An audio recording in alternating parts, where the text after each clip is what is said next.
And as always, we will start with you, Joakim, and your session is called What If? A scenario of possible futures. In order for us to address actions today, the real impact of today, we need to have a grasp of potential outcomes. Dystopian, some sort of in the middle, the lagom, and visions of a mitigated future where we live within our planetary boundaries. You've had 2 days of lessons, so I hope to learn something more. You implied yesterday that I will receive with some leave with some sort of diploma. I hope so, and the rest of you guys that have been following us these 3 days as well. So, what is on the agenda on the what if? Well, let's start with immersing ourselves into a possible future. The future cannot be predicted, but we can immerse ourselves in stories from the future, about the futures. Stories built on facts, evidence, and signals we see around us today. And combining that with some creativity and fiction, we create these alternative futures in order to gain new insights that could show us and lead the way towards a new, more sustainable future. So today I'm inviting you all to have a look into one of these futures. We're going to the future of fashion with a product demo from the future. Please roll the tape. Introducing the latest in health fashion, the graphene garment. A garment made entirely of graphene, built and designed to last from generation to generation. Something that makes it tough and durable on the outside, and at the same time soft and kind to you and nature. The garment's high-tech material keeps your body at just the ideal temperature in conditions of -50 to +50 degrees centigrade. It protects you against a UV index of 20 and above. Of course, it's waterproof, keeping you afloat in flash floods. The graphene garment's puncture-free material is pierce and bulletproof, making it the obvious choice when it comes to personal protective equipment. But the benefits don't end there. The graphene garment also functions as a health indicator. Built-in sensors can immediately detect diseases. Great, then you don't have to worry about how you're feeling. The graphene garment does it for you. But it doesn't just monitor how you're feeling, it also helps you feel better. So when you're feeling down, the garment will give you a much-needed hug. The garment is also traceable according to ISO 10000. See the entire production chain and the minimal climate footprint. Invest safely in garments of the future. Exchange your green credits and start subscribing to the graphene garment. Let the garment be part of your life today and for generations to come.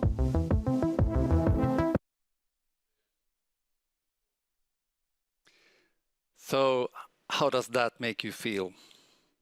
That future, could you envision yourself in that future? What did you see in this product demo that resonated with you? Something that stood out? What kind of world would we be living in if we need clothes that the same clothes keeps us warm as well as cold when the extreme weather hits us? And it's also bulletproof. What does that tell you about the future? So we have a chat in the stage area. There's a chat where I invite you all to just say hello to your fellow viewers and also share whatever feelings this product demo gave you. Yesterday we had quite a good traffic in the chat about the baby builder, and I would like to see what you guys think about this today. What do you think? I loved it, and I think it's one of those brilliant product demos. I mean, I work as an investor, so I see quite a lot of product demos, and this caters to some sort of a vision of the future, an adventure, but also elegantly hits those fear points. Like, what are you afraid of, and why would you buy something like this? And as a hobby prepper, and a hobby biohacker, I thought this was genius. So you'd like to invest in this company, perhaps? Technology? Definitely. And I think we were laughing while we were watching the film as well. This whole and then the garment can give you a hug has again encapsulated everything that we're afraid of. I'm going to be alone and cold in an area where bullets pass my head. No. And due to the clothing, you cannot really give another human being a hug, so you need that from the garment. Yeah. The garment of graphene, and graphene is a super material that's we know. I mean, it's available and it can do all of these things. So it's not a totally fictitious future. It's actually this could happen. The question is, what kind of world are we living in when these kinds of garments is needed? And that's what I'd like to hear from you guys as well. And this is an example as well of speculative design. It's a possible future that you experience in some way. It could be through a video like this, or it could be an artifact, a physical artifact visiting from the future in the present that makes you feel something. And those feelings and those insights we'd like to turn into new ways of thinking about how to avoid, or rather go in the direction of the future that you'd actually want. So that's speculative design. We've been experimenting with speculative design at Vinnova. There's been a call called Prototypes from the Future. If you're interested in this, check it out. It's we have a blog where everything can be. You can see what kind of projects we funded there. So, speaking of becoming a futurist, are you ready for your third and final lesson? I am very excited. So, day one, we talked about signals, how to collect signals, because the future is already here. It's just unevenly distributed, as William Gibson is said to be. Well, it's a quote. You never know who says what. Exactly. But let's say it's a quote from William Gibson. So the future is already here. We just have to look around for those weak signals. Minus filter bubble. Yes. Exactly. I'll get to that, how to avoid that filter bubble. And you combine these signals, these weak signals, you read between the lines, and you look around you in being just outside or whatever. You combine these with the long-term trends, the driving forces like climate change or aging population and things like that. And with those ingredients, you create possible futures. That was day one, the lesson one. Yesterday we talked about looking back to look forward. It's sometimes when you think about the future, it seems like impossible to change stuff. You cannot really make a change, and it feels like there's all of these hurdles. So what looking back to look forward is all about is that you just take a timeline and look at the example yesterday was future waste. Look at the Romans, how they handled waste, and look at how we handled waste in the 60s. Then you see that, I mean, there's been quite a progression since then, which makes it easier. It unlocks the ability to think more creativity about the future, as well as also seeing that there's trends during these 2,000 years, as well as, I mean, you can do this personally as well. You can see that you've grown up, being from 0 to X years, you've also made a progress, right? Well, at Sumo, on a linear basis, you do make progress. I think that what could be questioned is your emotional maturity in that. There was someone that's saying that in the era of Trump, we are all grown-up kids, me, now. But I had a question on this linear development that I was thinking about after we turned off the cameras yesterday, which is there's also discussions about that life is in a pendulum, that we go back and forth between extremes, and then we tend to forget and pretend that life is linear. Well, we often like to talk about let's go back to how things were. The good old days. We don't do that. That never happens. Some we can see some similarities, of course, yes. So there's stuff to be learned from looking back, but the future is always a combination about from things we've learned in the past combined with new things. So it's It's a way for us to just think about the future, that, oh, the good old days, they were good, let's bring them back. It doesn't work like that. So, but it's, yeah, sure, it's a way of, you can still like pick interesting events from the past and combine that with future forecasts. So today, I'm just going to wrap it up with 5 principles, which I've borrowed from Marina Gorbis. She's the executive director at Institute for the Future, a partner to Vinnova that we like to, we exercise our future thinking skills together with Institute for the Future. So the first principle as a futurist is forget about predictions. Predictions, we don't have data on the future, so let's not try to predict it. We can exercise our future thinking skills, but we just have to understand that predictions is not what we're looking for. We're looking for becoming prepared for the future, and we become prepared by thinking in alternative futures. The second is what I've already mentioned, focus on signals and the driving forces. Third, look back to look forward. We also have learned that lesson.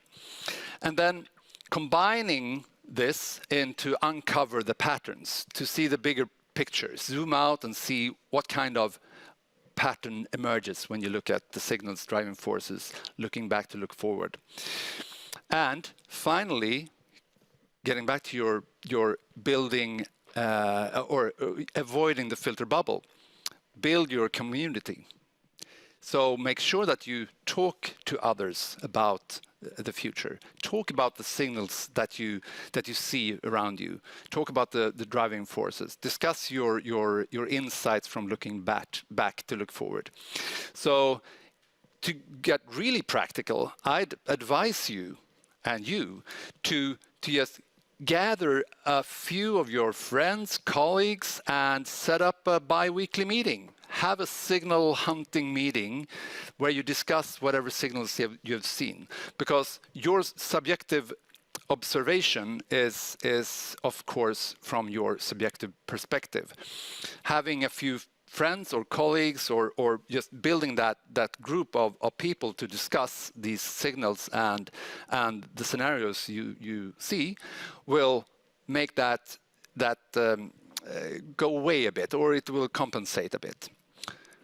Oh, and you need to nuance your thinking when it hits someone else's ears anyway, so that's good.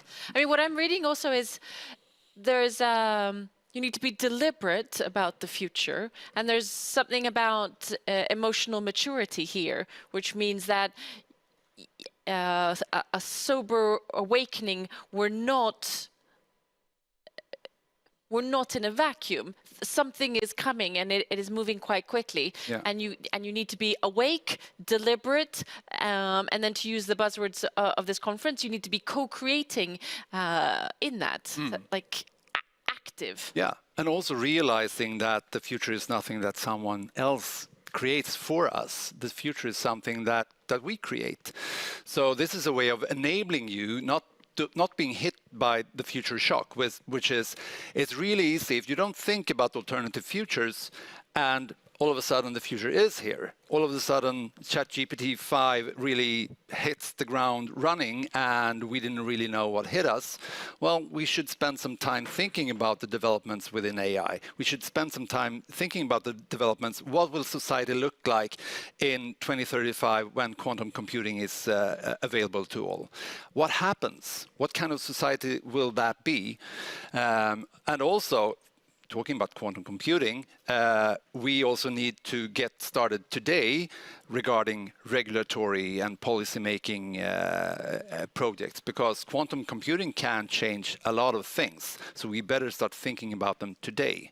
That's another power of immersing yourself in these alternative futures. Is this the forum to move from quantum computing to quantum leaping and having a metaphysical discussion about alternative futures? Now you put me on the spot. As I knew We you will were going park to do. it for 2024, when we will take quantum leaping to the next level. Yes. And be very deliberate about our future. But one of the things that I wanted to ask is, how do we address the growing subculture of people that take future predictions with a negative twist quite seriously? And I'm talking about conspiracy theorists that group together and have missed one of your points, which is the filter bubble aspect of what they're doing. Like, how do we address those types of futurists? It is, I mean, what we would like to achieve with for instance, speculative design and talking about foresight is to have that dialogue. So we want to provoke feelings, provoke ideas about the future. We did have some of the, I mentioned that we have had a call within from Vinnova regarding prototypes from the future. We actually saw that some news about one of the prototypes took a life on its own. Yeah, exactly. And it was starting to be discussed in different forums and such, which was great, but which was what we wanted. But on the same, I mean, we weren't really there to facilitate the dialogue.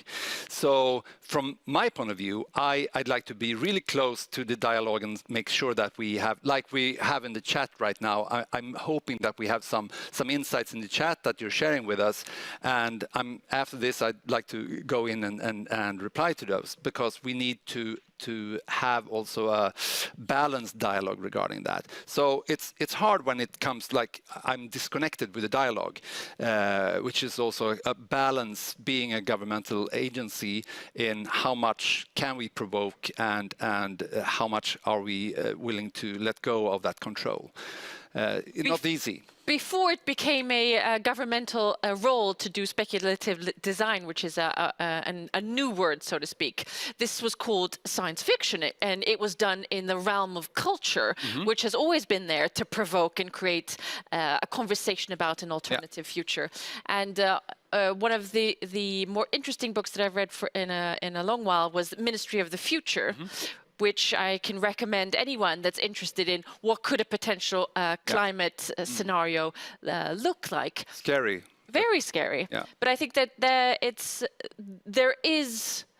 we've been talking about breaking silos. There's a collaboration with the science fiction community, the film community, what we see on Netflix, that helps us emotionally think about different types of scenarios. What we would like to do to I mean, take the next step from the insights, from the experiences of the speculative design, is to go to action, to make your strategies and make a change. So that's really, and I had a conversation the other week with Bani Banerjee at Stanford University about systems thinking, and that the speaker, yes, last year.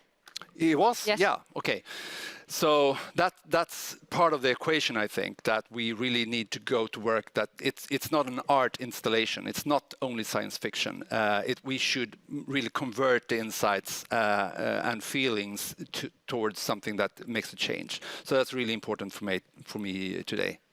So with those 5 principles, if you just remember those 5 principles, forget about predictions, work on trying to discover the signals around you, look back to look forward, uncover the patterns and build your community. I'd say that you have your diploma.